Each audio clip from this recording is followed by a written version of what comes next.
હોઈ શકે? આખરે કોની ભૂલ હતી? શું કોઈ બેદરકારી હતી અથવા તો ટેકનિકલ ખામી હતી? તેને લઈને તેની પર વાત કરીશું. ટેક ઓફ અને લેન્ડિંગ અથવા તો કટોકટી દરમિયાન પાયલટ દ્વારા ખોટો નિર્ણય લેવામાં આવે તો આ પ્રકારની દુર્ઘટના સર્જાતી હોય છે, પરંતુ એ તો તપાસ બાદ જ સામે આવશે. આ તમામ શક્યતા આવશે. એટીએસ અને કો પાયલટ સાથે વાતચીતમાં જો કોઈ ખામી, કોઈ મિસઅન્ડરસ્ટેન્ડિંગ રહી જાય તો પણ આ પ્રકારની દુર્ઘટના સર્જાતી હોય છે. વિમાનનું ખોટું સંચાલન, જો વિમાનને ઓપરેટ કરવામાં પણ જો કોઈ ભૂલ થઈ છે તો પણ આ પ્રકારની દુર્ઘટના સર્જાઈ શકે છે. પ્લેન ક્રેશ થઈ શકે છે. વિમાનને યોગ્ય રીતે નિયંત્રિત કરવામાં જો નિષ્ફળતા આવે તો આ પ્રકારની દુર્ઘટના સર્જાઈ શકે છે. આપને જણાવી દઈએ કે જે પાયલટ્સ હતા, જે મેઇન તેમના પાયલટ હતા સુમિત, તેમનો 8200 કલાકનો ફ્લાઇંગ અનુભવ હતો, એટલે તે એક અનુભવી પાયલટ હતા. પરંતુ આ દુર્ઘટના કેવી રીતે સર્જાઈ તે તપાસ બાદ જોવા મળશે. ઉડાન દરમિયાન વિમાનનું નિયંત્રણ ગુમાવવું, જ્યારે વિમાન ટેક ઓફ અને લેન્ડ કરતું હોય છે ત્યારે તે સંપૂર્ણપણે એક પાયલટના જ નિયંત્રણમાં હોય છે અને એ જ વખતે એ લોકોની જવાબદારી હોય છે. પરંતુ કોઈને કોઈ કારણસર જો કોઈ ટેકનિકલ ખામી આવી અને નિયંત્રણ ગુમાવે તો આ પ્રકારની દુર્ઘટના સર્જાય તેવી શક્યતા છે. જો એન્જિનમાં પહેલેથી જ કોઈ મોટી ખામી હોય તો આવી પ્લેન ક્રેશની દુર્ઘટના સર્જાતી હોય છે. આ પહેલાં પણ અનેક વખત એવા સામે આવ્યા છે દ્રશ્યો જેમાં એન્જિન ખામીના કારણે પ્લેનને લેન્ડ કરવામાં આવ્યું હોય. ટર્બાઇન બ્લેડની પણ નિષ્ફળતા જોઈ શકાય છે. ટર્બાઇન એટલે કે જે તેનો પંખો હોય છે અને જો તેની બ્લેડ હોય તેમાં બ્લેડમાં પણ કોઈ ખામી રહી જાય તો તેના કારણે પણ આ નિષ્ફળતા સાબિત થઈ શકે છે. એન્જિનનું ઓવરહીટિંગ હોવું, જી હા, હાલ ગરમીનો સમય ચાલી રહ્યું છે અને તેના કારણે જ જો આખું એન્જિન ઓવરહીટિંગમાં આવે તો તેના કારણે આ મોટી દુર્ઘટના સર્જાઈ શકે છે. ફ્લાઇટ કંટ્રોલ સિસ્ટમમાં જો નિષ્ફળતા આખી આવે તો શક્યતા છે કે આખી જે પ્લેન છે તે ક્રેશ થઈ શકે છે. ફ્લાઇટ કંટ્રોલ સિસ્ટમ પણ ખૂબ જ અગત્યનો ભાગ માનવામાં આવે છે અને તેના કારણે જ આ દુર્ઘટનાનું એક મોટું કારણ હોય. હાઇડ્રોલિક નિષ્ફળતા અથવા તો ઓટો પાયલટની પણ નિષ્ફળતા. આપને જણાવી દઈએ કે જ્યારે પ્લેન ટેક ઓફ થાય છે ને ત્યારબાદ તેને ઓટો પાયલટ મોડમાં મૂકવામાં આવે છે, એટલે કે એ સમય હોય છે કે જ્યારે પાયલટ તે પ્લેન નથી ઉડાવતા પરંતુ ઓટો પાયલટ મોડ પર જ થાય છે અને જો તેમાં કોઈ દુર્ઘટના આવે તો ક્રેશની શક્યતા પૂરેપૂરી છે. તો આખરે હવે લેન્ડિંગ ગિયરમાં જો ખામી સર્જાય તો કઈ પ્રકારની દુર્ઘટના થાય છે તેની પર પણ નજર કરીએ. લેન્ડિંગ ગિયરનું જો યોગ્ય રીતે કામ ન કરવું, લેન્ડિંગ ગિયર એટલે કે જો એક તેમનો ગિયર હોય ને તેના કારણે જે તેમના વ્હીલ્સ હોય છે તે આવતા હોય છે બહાર, અગર એ લેન્ડિંગ ગિયર કામ નથી કરતો તો પણ ક્રેશ થવાની પૂરેપૂરી શક્યતા છે. ઇલેક્ટ્રિકલ અથવા તો અન્ય સિસ્ટમમાં જો ખામી આવે, પ્લેન એક ઇલેક્ટ્રોનિક ડિવાઇસના માધ્યમથી જ ચાલે છે અને જો ઇલેક્ટ્રિક ખામી આવી શકે છે તો પ્લેન ક્રેશની પૂરેપૂરી શક્યતા છે. વિમાનના કોઈ પણ ભાગમાં નિર્માણ સમયે જો ખામી હોય, પ્લેન જ્યારે બનતું હોય તેનું પ્રોડક્શન જ ચાલતું હોય ને તે પ્રકારે તે જ વખતે જો કોઈ ખામી સાથે જ આ પ્લેનને બનાવવામાં આવ્યું હોય તો પૂરેપૂરી શક્યતા છે કે પ્લેન ટેક ઓફ કર્યા બાદ લેન્ડ ન કરી શકે અને ત્યાં જ ક્રેશ થઈ જાય. વિમાનની નિયમિત અને યોગ્ય જાળવણી ન થાય તો પણ શક્યતા છે. આ તમામ જે પ્લેન્સ એવા ડિવાઇસીસ સાથે બનેલા હોય છે કે તેને ચોક્કસથી નિયમિત સમય પર તેનું મેન્ટેનન્સ જરૂરી થતું હોય છે, તેની સર્વિસિંગ પણ ખૂબ જરૂરી થતી હોય છે અને તેના કારણે જ આવું થાય છે. વાતાવરણ ખરાબ હોવું તે પણ એક મોટું કારણ છે. અગાઉ પણ એવી અનેક દુર્ઘટનાઓ ઇતિહાસમાં બની ચૂકી છે કે ખરાબ વાતાવરણના કારણે આ પ્રકારે દુર્ઘટના સર્જાય. જોરદાર પવન અને તોફાનના કારણે વિમાનનું અસ્થિર થવું અને ત્યારબાદ બેલેન્સ ગુમાવવું અને ત્યારબાદ પ્લેન ક્રેશ થાય છે.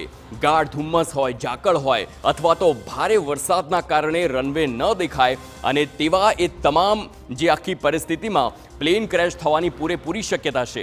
હવાનો ખૂબ જ જોરદાર પ્રવાહ હોય તો પણ વિમાનને તે નીચેની સાઈડ ધકેલી શકે છે, જેવી રીતે આ દુર્ઘટનામાં થયું. આ દુર્ઘટનામાં પ્લેન ટેક ઓફ થયું ને ત્યારબાદ ઉપર જવાની જગ્યાએ તે સતત નીચે જતું રહ્યું અને તેના કારણે જ એક એવી શક્યતા છે કે જો હવાનો પ્રવાહ જે જોરદાર તેનો પ્રવાહ હોય તો તે વિમાનને નીચેની તરફ ધકેલી શકે છે અને ત્યારબાદ આ દુર્ઘટના સર્જાય તેવી શક્યતા છે. હવે બર્ડ હિટ પણ એક સૌથી મોટું કારણ માનવામાં આવે છે. જી હા, જ્યારે રનવેની આસપાસ જો બર્ડ્સ રહેતા હોય, જે સ્થાનિક પક્ષીઓ હોય છે તે રહેતા હોય છે અને જે સ્પીડથી પ્લેન આવતું હોય અને બર્ડ હિટ થાય, જો કોઈ પક્ષી અથડાય તો ટેક ઓફ અથવા લેન્ડિંગ સમયે પક્ષીના અથડાવવાથી આ જે પ્લેન હોય છે તે દુર્ઘટનાગ્રસ્ત થાય છે તેવી પૂરેપૂરી શક્યતા છે. અગાઉ પણ આવા ઇતિહાસમાં થઈ ચૂક્યું છે આખા વિશ્વમાં. વિમાનના એન્જિન અથવા તો પાંખીઓ સાથે જ્યારે આ પક્ષી અથડાય છે, વિમાનના એન્જિનમાં જ્યારે આ પક્ષી અથડાય તો મોટા પ્રમાણમાં આગ લાગી શકે શકે છે, બ્લાસ્ટ થઈ શકે છે અને તેના કારણે પ્લેન ક્રેશ થાય તેવી શક્યતા હોય છે.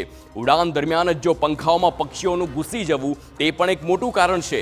જે તેના પંખા હોય છે, તેના વિંગ્સ હોય છે અને તેમાં ક્યાંક ને ક્યાંક નાના પક્ષીઓ હોય તે ઘૂસી જાય તો તેવા પણ તે કન્ડિશન્સ હોય છે જેમાં પ્લેન ક્રેશ થવાની શક્યતા રહેતી હોય છે.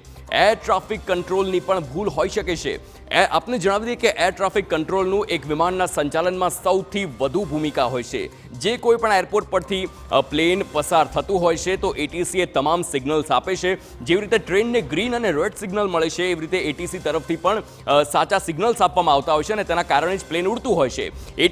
જો એટીસી તરફથી ખોટા સૂચનાઓ આપવામાં આવે, ખોટા સિગ્નલ્સ આપવામાં આવે તો શક્યતા છે કે પ્લેન ખોટી તરફ દોરાય અને ત્યારબાદ ક્રેશ થઈ શકે. વિમાનો વચ્ચે યોગ્ય અંતર જાળવવામાં જો નિષ્ફળતા આવે તો શક્યતા છે કે 2 પ્લેન ક્રેશ થઈ શકે છે અને તેમાં સૌથી મોટી ભૂમિકા એટીસીની જ હોય છે અને એટીસીના કારણે જ અનેક વખત અકસ્માત સર્જાતા હોય તે જોયું છે. તો લોડ ફેક્ટરનું પણ આખી જે દુર્ઘટના છે તેમાં સૌથી મોટું કારણ માનવામાં આવી શકે છે. જો ક્ષમતા કરતાં વધુ લોડ ભરવામાં આવે તો પણ શક્યતા છે કે પ્લેન બીજી દિશામાં ફંટાય અથવા તો ક્રેશ સુધી પણ થઈ શકે. વિમાનમાં મુસાફરોના વજનનો યોગ્ય રીતે અંદાજ ન કાઢવો. હરેક પ્લેનમાં એક વજન હોય છે. આપને જણાવી દે કે જ્યારે પ્લેનમાં મુસાફરી કરતા હશો તો કેટલાક અંતર આપવામાં આવે છે કે તમે આટલા જ કિલો વજન લઈ જઈ શકો છો. એ ખૂબ જ જરૂરી છે એક પ્લેનના સંચાલન માટે. મુસાફરોના સામાનના વજનનો અંદાજ લગાવવામાં જો ભૂલ થાય તો શક્યતા છે કે મોટી હોનારત સુધી પણ સર્જાઈ શકે છે. વજનમાં ભૂલ એટલે વિમાનનું સંતુલન ખોરવાઈ શકે છે અને ત્યારબાદ જો ખોટી દિશામાં વિમાન જાય તો આ પ્રકારની દુર્ઘટના થાય તો તેમાં પૂરેપૂરી શક્યતા જોવા મળી શકે છે. હવે જે કારણ આપને બતાવવા જઈ રહ્યા છે તે ખૂબ જ અગત્યનું છે અને આ પહેલાં પણ તેનો ઉલ્લેખ થઈ ચૂક્યો છે. એ છે આતંકવાદી હુમલો. જી હા, આતંકવાદી હુમલો પણ એક સૌથી મોટું કારણ હોય જેમાં વિમાન દુર્ઘટનાગ્રસ્ત થાય અથવા તો ક્રેશ થઈ શકે છે.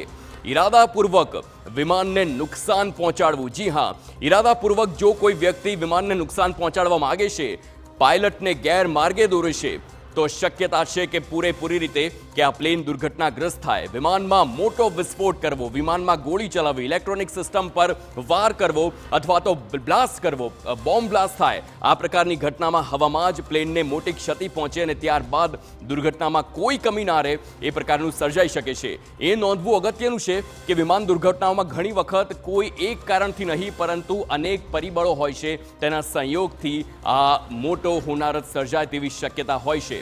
ભવિષ્યમાં પણ આવી ઘટનાઓને રોકવા માટે દરેક દુર્ઘટનાઓની સંપૂર્ણ તપાસ કરવી જોઈએ અને અન્ય વિમાનોની જેમ પણ તેની પણ તપાસ થાય તે જરૂરી છે. તો અમદાવાદમાં એર ઇન્ડિયાનું બોઈંગ 787 ડ્રીમ લાઇનર વિમાન ક્રેશ થતાં જ સમગ્ર વિશ્વ સ્તબ્ધ છે. 15 વર્ષમાં પહેલી વખત બોઈંગ 787 વિમાન ક્રેશ થયું છે. અમદાવાદમાં ક્રેશ થયેલું પ્લેન 12 વર્ષ જૂનું હોવાનું સામે આવ્યું છે.